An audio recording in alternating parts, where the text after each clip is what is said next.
Dito sa isang malaking gymnast na to, dito magaganap ang isang malaking get-together party na inorganisa ng Busyur Kabayan ngayong taon 2010. Pinatunayan ng Filipino community sa Saint Etienne at Leon ang tunay na pagkakaisa ng Pinoy sa ginanap na kauna-unahang Busyur Kabayan get-together party noong February 21, 2010 sa pangunguna ni Miss Miriam Fialon, President ng Busyur Kabayan at ang kanyang malalapit na kaibigan at miyembro. Ang aim ng nasabing okasyon ay upang pag-ugnay-ugnay ng mga Pinoy sa Saint Etienne, Leon at mga karatig bayan. Matatandaan na ilang taon nang nakalipas ng planuhin ni Miss Fialon noong nasabing okasyon. Subalit dahil sa kakulangan ng oras at suporta, ito ay nabinbin ng halos 2 taon.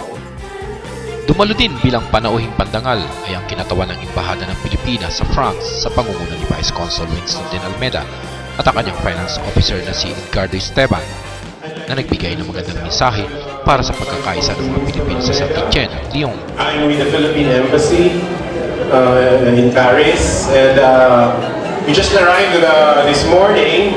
I'm joined here by a colleague of mine also from the embassy, Mr. Edgardo Esteban, and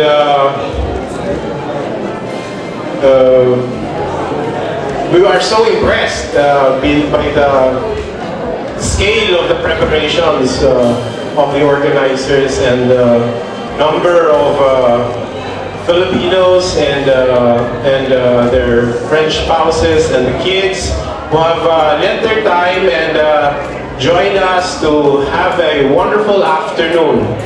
It's very much active. Pinibok din niya ang lahat ng ating mga kababayan na bumoto sa darating na presidential election sa May 10.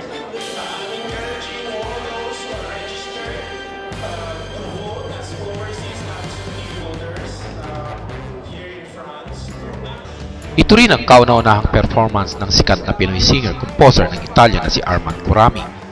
Bilang guest performer ng nasabing okasyon, lahat ay humanga sa kanyang napakagandang handog na awitin. Only you can make this world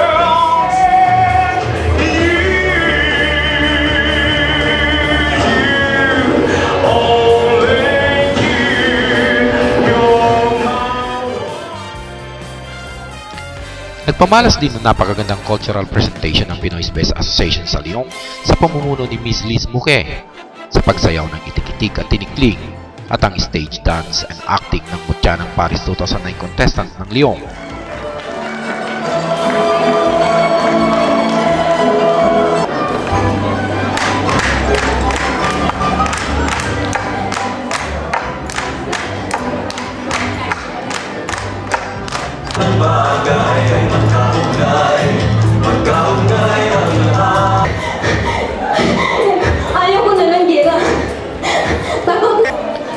Hindi rin naman matatawaran ang galing ng violinist na si Joseph na hinangaan sa kanyang Super Mario tunes.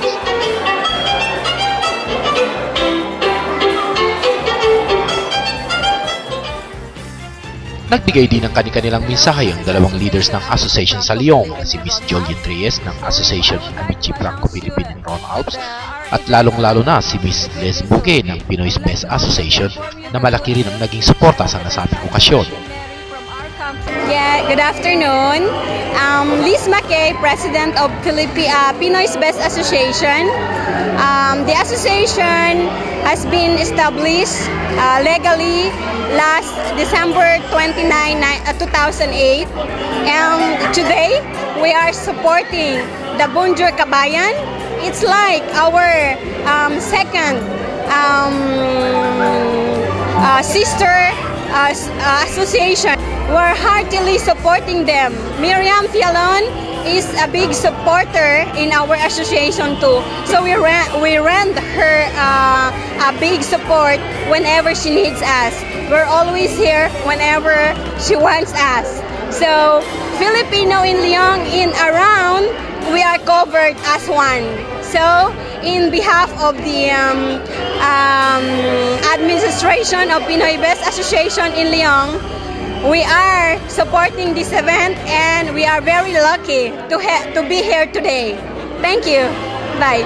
Una sa lahat, nung malaman namin na may event dito sa Saint Etienne. Hindi kami nagdalawang isip na pumunta dito na para suportahan sila. Tumulong kami ng pagluluto hanggang dito sa pag-ayos ng hall, pag-organize ng Maging ang mga leaders ng lahat-lahat, Filipino Association sa ng Paris tao. ay At nagbigay din ng ito nga, kanilang pinakanta mensahe. pa rin ako kahit hindi ako marunong kumanta. Pero okay.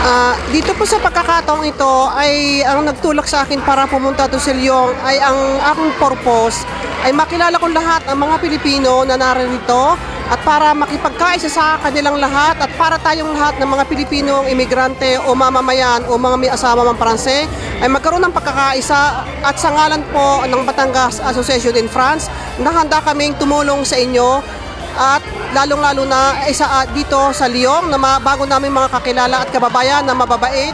Kaya handa po kaming tumulong na sumuporta sa lahat. Marami pong salamat.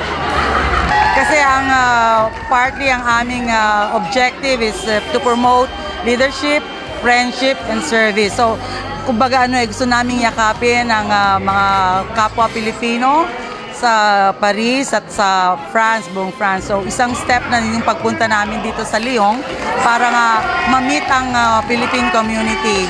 Ang Alpha Phi Omega is an international organization. Kaming mga alumni na, we want to help as many people as much as possible para nga ma-promote yung aming objective.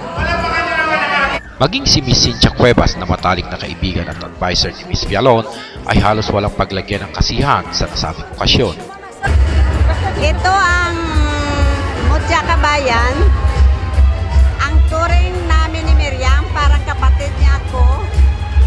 Ang pag-organize nito, kami dalawa ni Miriam, siya bali ako ang moral support niya para ma-organize itong party na ito para magkaroon ng ipon-ipon ang lahat na mga kababayang Pilipino at saka mga French. Tapos nagpapasalamat ako at saka si Miriam sa lahat na nagsusuporta sa kanya, sa lahat ng mga asosyasyon at saka sa lahat ng mga nag-sponsor at sa mga iba pang mga kababayan galing sa Paris, sa ating konsul sa Philippine Embassy at saka yung iba pang galing sa iba-ibang bansa. At lalo na sa kay Richard na nag-support sa ating pag-support sa pag-film ng lahat na okasyon na ito.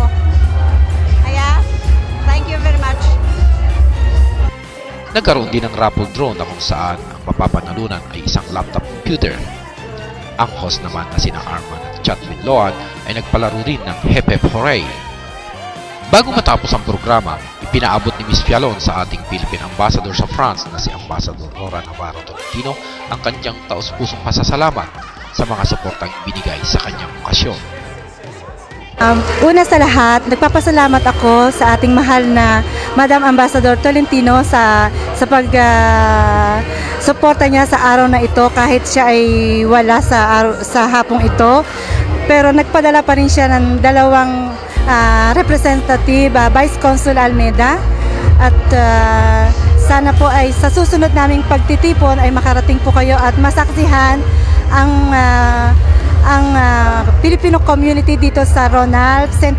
Ang layunin po ng aming kasiyang ito ay magkaroon ng matibay at magandang samahang Filipino community dito sa St. Etienne, Lyon at sa tabi-tabi nitong mga lugar katulad ng Annecy, Rowan, Clermont-Ferrand. Ginawaran din ni Miss Villalon ng Certificate of Appreciation ng mga taong sumuporta sa Butcher Kabayan Get Together Party. Matapos ang masaganang salo-salo ay nagkaroon ng karaoke at disco hanggang alas 6 ng gabi.